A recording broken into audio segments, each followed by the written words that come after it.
에듀윌 유료 회원만의 남다른 서비스.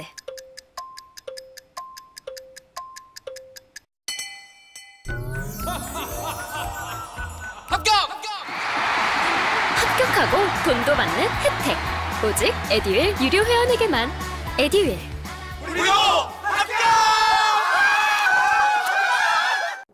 자, 세 번째 시간 이어가 보도록 하겠습니다. 이 최저임금 얘기가 나왔어요. 이거 매년 최저임금위원회가 열려서 매년 뭐 때 되면 한 번씩 이렇게 시끌시끌합니다. 시끌시끌하고 말도 많고 탈도 많고 참 그래요. 그리고 어느 쪽의 주장이든 간에 뭐 귀담아 들어볼 필요가 없다 하는 건 없어요.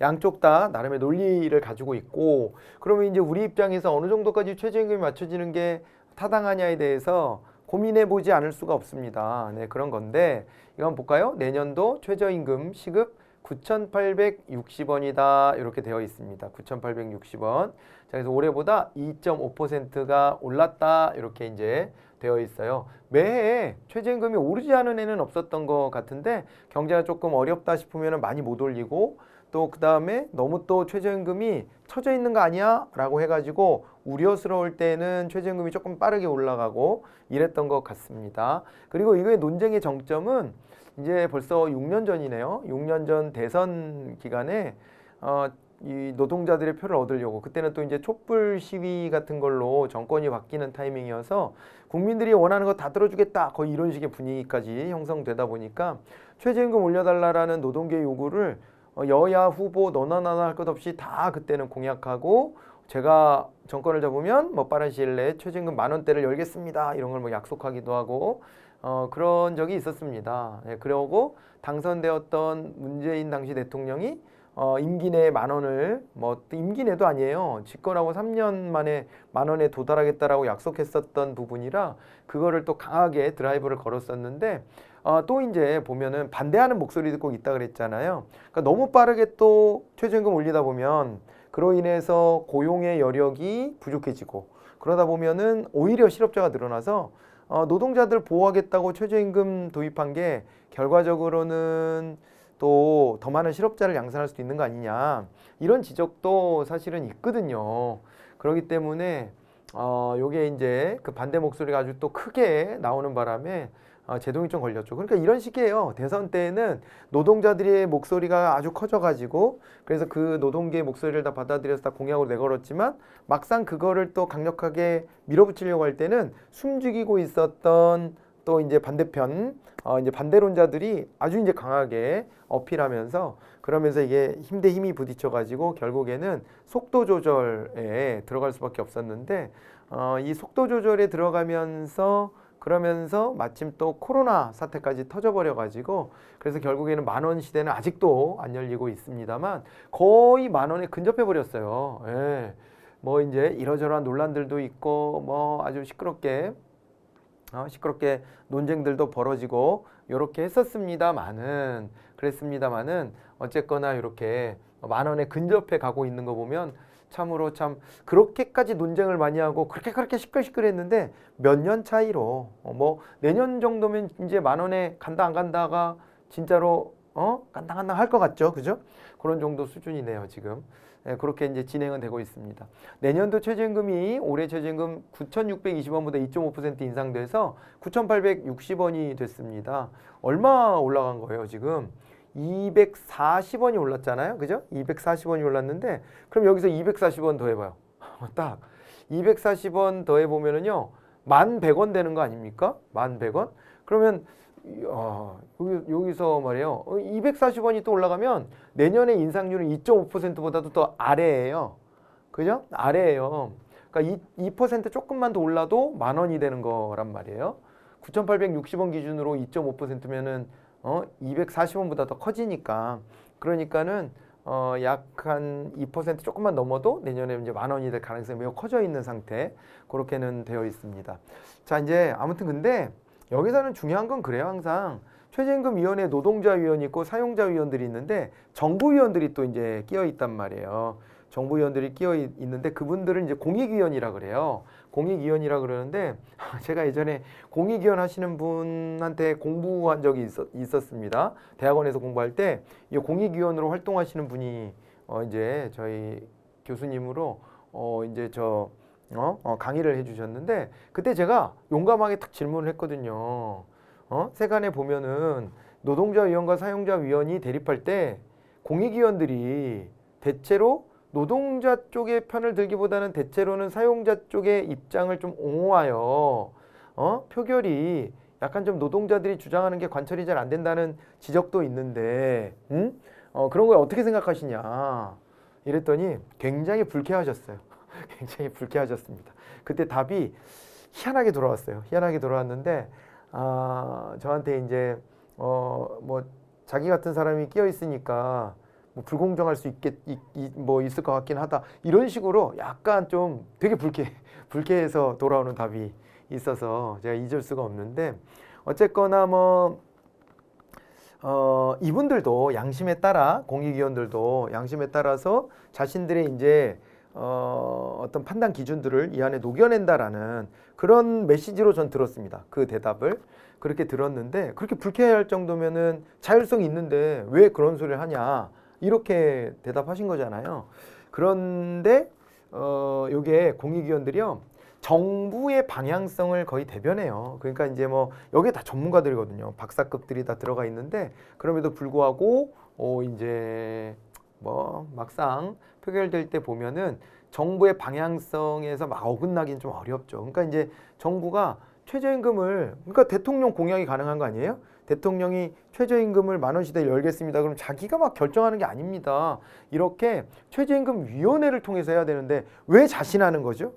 대통령이 왜 자기가 공약을 걸고 자신할 수 있어요? 공익위원들 요들을 움직일 수 있기 때문에 그런 거거든요.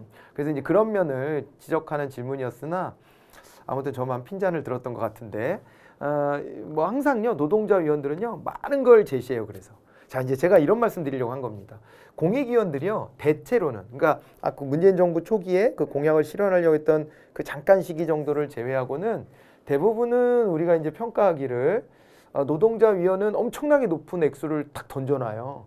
그러면 사용자 위원들은 항상요 경제가 어렵기 때문에 올해는 인상 안 하는 게 좋겠습니다 이렇게 대답을 하는 경우가 많거든요. 그럴 때 공익위원들이 절충안을 제시해가지고 그래가지고 결정을 하는데 노동자 위원들이 제시한 아주 높은 액수하고는 턱없이 부족하게 사용자 위원들이 제시한 액수에서 그러니까 사용자 위원들은 아주 낮게 제시할 거잖아요. 그걸 조금 좀 끌어올리는 수준으로 절충안을 내서 결정을 많이 합니다. 뭐 그러다 보니까 노동자 위원들이 항상 불만을 품고 그러니까 이렇잖아요. 양쪽에서 제시한 게 있을 때 뭐 중간에 중재를 한다 그러면 딱 중간 정도를 제시하거나 뭐 그래야 되는 거 아닌가 싶기도 한데 그게 아니라 사용자 측의 입장에 더 치우친 것 같은 그런 느낌들을 노동자 위원들이 많이 받아왔었기 때문에 그런 주장들을 하기 때문에 이제 나중에는 어떻게 되냐면 노동자 위원들은요 되게 높은 액수를 그냥 뭐 누가 봐도 상식적이지 않은 액수를 막 툭 집어던집니다.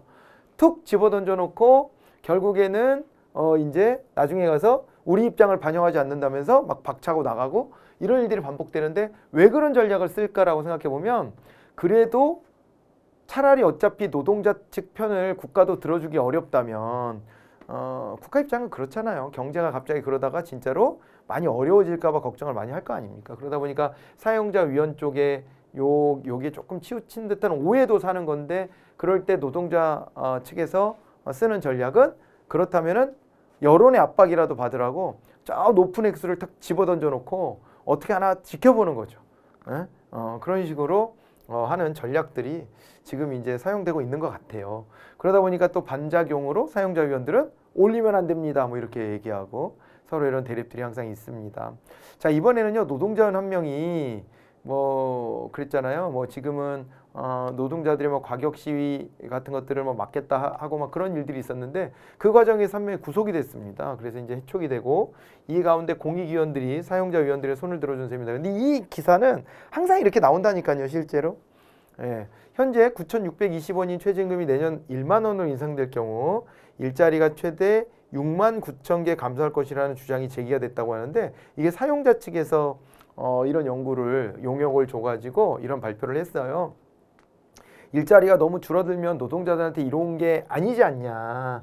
그러니까 10,000원까지는 못 간다라는 주장을 했었고 결국에 올해 10,000원까지 가는 것은 실패를 했습니다. 또 근로자위원들은요 인상의 근거로 최저임금 인상을 통한 내수 소비 활성화 그리고 노동자 가구 생계비 반영 등을 통한 최저임금 인상 현실화 그리고 악화하는 임금 불평등 해소 산입 범위 확대로 인한 최저임금 노동자 실질임금 감소 등을 제시했다 이렇게 되어 있는데요.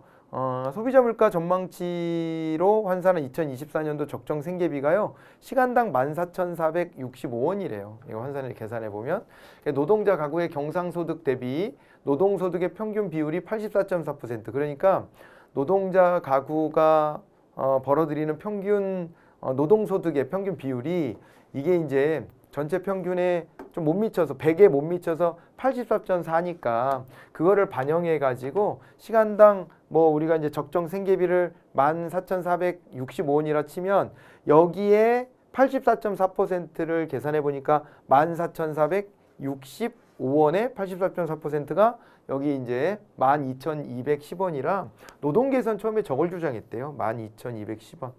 예, 이렇게 해가지고 노동자들이 제대로 적정하게 생계를 하려면 노동자들한테 더 많은 임금을 주라는 것도 아니고 원래 노동자 가구가 노동소득의 평균 비율이 경상소득 대비 84.4%니까 그러니까는 경상소득은 전체적으로 거기에 근로소득도 있고요. 자 보세요.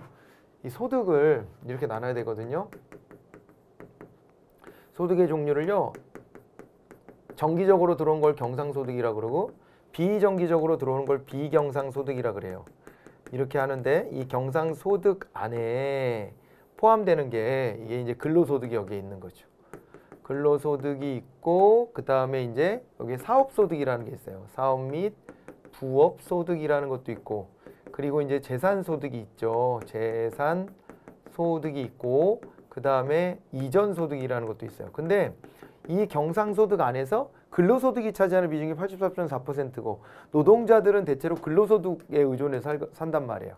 그러니까 전체 경상소득 기준으로 시간당 14,465원 정도는 벌어야 그래야 적정 생계비가 되니까 그렇다라고 한다면은 거기서 임금이 차지하는 비중이 84.4%라고 쳐서 2,210원을 제시했었다. 이런 얘기입니다. 복잡하네요. 그죠? 복잡한데 나름 노동자들도 근거를 가지고 이제 던지는 건데 이게 받아들일 거라고 생각하고 던지는 건 아닐 거예요. 저걸로 이제 견인해 내겠다라는 식으로 해가지고 집어 던지는 거죠. 예, 그런데 사용자 측에서는 저렇게 용역에 맡겨서 일자리가 상실될 우려가 있다는 것을 염려하고 그러다 보면 경제 성장률이 낮아질 거다 이런 주장을 하면서 결국에는 이제 최저임금이 너무 많이 오른 것을 방어하고 있죠. 이제 그 속에서 정부 위원들이 참여해가지고 이렇게 이제 절충안들을 제시하고 그걸로 이제 통과가 되고 있다. 이 구조를 잘 이해해 보시기 바랍니다. 네, 그래서 9,860원이다라는 것도 하나 기억을 잘 해두시기 바랍니다. 자 이제 최저임금위원회에 대해서 좀 잘 알고 넘어가면 좋겠는데 최저임금을 심의 의결하는 사회적 대화기구로서 고용노동부 소속 기관이고요. 공익위원 9명, 노동자위원 9명, 사용자위원 9명, 총 27명으로 구성을 하고 있습니다. 그리고 최저임금법상 최저임금위원회가 의결을 할 때에는 재적위원 과반수가 출석하고 근로자위원과 사용자위원 각각 3분의 1 이상이 자리에 꼭 있어야 합니다. 그 최저임금은 최저임금위원회 재적위원 과반수 참석과 그리고 출석위원 과반수의 찬성으로 결정을 한다 이렇게 되어 있습니다. 그래서 사회적 합의를 전제하는 것으로 이렇게 이제 짜여져 있다는 것을 알아두시면 되겠네요. 자 그리고 여기서 생계비 얘기를 했잖아요. 이거는 생활에 필요한 비용이고요. 일정 기간을 단위로 해서 생활을 위해 구입한 생활수단의 질과 양을 화폐 지출이라는 형태로 표시해 본 것이다 라고 되어 있습니다. 여기서 이제 이론 생계비하고 뭐 실태 생계비로 나눠진다 이런 얘기가 있는데 이론 생계비는 일정 세대 인원수, 연령, 성에 따라 일정 소비 내용을 이론적으로 설정하고 이것의 각 품목의 가격을 곱해 1개월의 생계비를 이론적으로 상정하는 것이고 실태 생계비란 소비자가 실제로 소비하는 생활자료의 총계를 말하며 일정 시기와 장소에서 그 사용 목적에 적합한 대상 세대의 생활 실태를 조사 산정한다. 이렇게 해서 통계를 낼 때는 이론 생계비가 따로 있고 그 다음에 또 이제 실태 생계비가 따로 있기도 하다. 이렇게 지표들이 또 소개됐으니까 그것까지 잘 알아두시면 좋겠다 싶습니다. 자 그리고 이거는요 예전에 우리 왜 삼성 그 문제가 있었잖아요. 삼성이 그 경영권 승계를 위해 가지고 경영권 승계를 할 때 삼성물산과 그 다음에 삼성의 그 제일모직을 합병하는 일이 있었는데 그때 이제 제일모직이 더 작은 회사고 삼성물산이 훨씬 더 큰 회사인데 1대1로 합병을 할 때 그때 이제 주식 반영 비율을 삼성물산이 훨씬 더 크게 받아야 됨에도 불구하고 제일모직의 오너가 많은 지분을 가지고 있어서 제일모직에 대한 가치를 좀 더 키워서 합병시킨 거 아니냐. 그리고 이제 이 과정에서 이제 삼성물산의 대주주격이었던 이제 국민연금공단이 이거를 그냥 눈 감아주는 바람에 이게 이제 의결이 돼 버렸다. 이래가지고요. 그때 또 이 삼성물산 지분을 갖고 있었던 미국계 헤지펀드 엘리엇 매니지먼트라는 회사가 우리나라 정부를 상대로 손해배상 청구를 한 거예요. 대한민국 정부가 특정 재벌기업의 승계 작업에 눈을 감아주는 과정에서 이 삼성물산 지분을 갖고 있는 사람들이 다 손해를 입었다는 겁니다. 손해를 입었다. 그리고 이게 처벌받았거든요. 그때 그 삼성물산과 제일모직의 합병을 눈 감아줬던 이제 의사결정 라인들이 다 나중에 처벌받고 막 그랬으니까 그걸 상대로 이제 국제투자분쟁해결센터라는 곳이 있는데 여기에 이제 중재 신청을 해가지고 5년 만에 엘리엇이 일부 승소했다. 근데 일부 승소라고 해봐야 이게 한 이제 청구 금액이 7% 정도밖에 안 되기 때문에 뭐 이제 우리 정부가 훨씬 더 크게 이겼다라고 볼 수도 있는 거거든요. 그럼에도 불구하고 이제 690억 원을 배상하게 됐다. 이런 얘기가 나와 있습니다. 아시겠죠? 거기다가 또 이제 지연 이자 같은 것까지도 계산해야 되고 이렇게는 합니다. 그래서 액수가 꽤 적지 않은 돈인데 중재판정부는 중재판정부 잘못 읽으면 안 되죠. 중재판정부는 중재 신청을 받은 거니까요. 중재판정부는 엘리엇이 정부의 법률 비용 345만 7,479달러를 지급하고 정부는 엘리엇의 법률 비용으로 2,890만 3,188달러를 지급하도록 또 명한 것도 있습니다. 부수적으로는. 그리고 배상 원금에 2015년 7월 16일부터 판정일까지의 기간 동안 거기를 복리 이자로 5%씩 해서 내라고 했다는 거예요. 자, 이제 근데 그것이 이제 초래됐던 일은 당시에 삼성물산 지분 7.12%를 보유하고 있던 엘리엇이 제일모직하고 합병할 때 이 승인 과정에서 복지부와 국민연금공단이 투표 찬성 압력을 행사해서 손해를 봤다. 이런 거를 걸어서 이제 소송을 제기했던 겁니다. 네. 이런 일이 있었는데 이렇게 되면 좀 골치 아픈 일이 생기죠. 왜냐면은 그 당시에 삼성물산 지분을 갖고 있었던 데가 또 다른 곳들도 있을 거 아닙니까. 여기서 또 소송 제기를 하게 되면은 그러면 또 골치 아픈 일이 벌어집니다. 그래서 정부는 좀 단호한 입장을 표하고 있습니다. 정부 입장에서도 이거 그냥 내어주진 않겠다라는 식으로 맞서고 있는 그런 형국입니다. 예, 그렇게 되고 있고요. ISDS 요거는 외국인 투자자가 투자한 국가에서 부당한 대우, 급격한 정책 변화 등을 이유로 손해를 입었을 때 국제 소송을 제기해서 구제를 받을 수 있도록 한 제도도 이렇게 가지고 있습니다. 자, 이런 것들을 잘 정리해 놓으시면 되겠네요. 다음 시간에는 이제 사회 환경으로 건너가 보도록 하겠습니다. 수고하셨습니다.